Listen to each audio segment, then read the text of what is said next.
Hello everyone! Kumusta po kayo?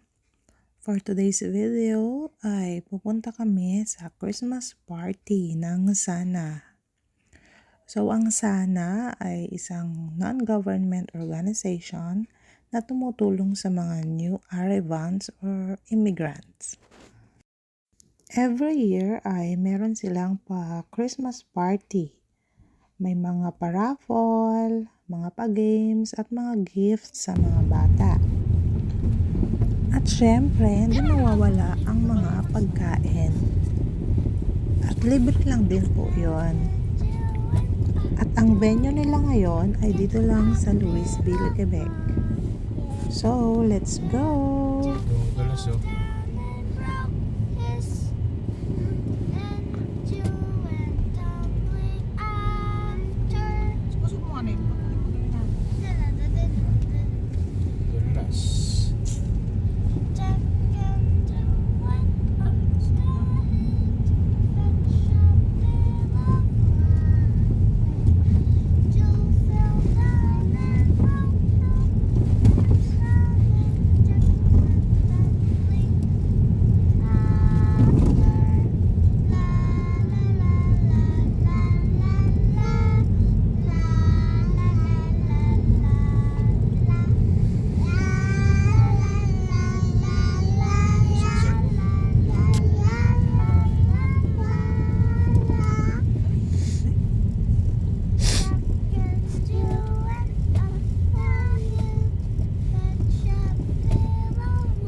Parkingan.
Philippe, on va en avoir d'autres comme ça au courant de la journée. Donc, le prochain prix, c'est une bière qui est sans alcool. Hindi ko alam to kung ano. Ano yan? Ano daw eh? Para maglaro daw sa balasyon. Sertifika.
thank you for watching and Merry Christmas to all of you. God bless everyone.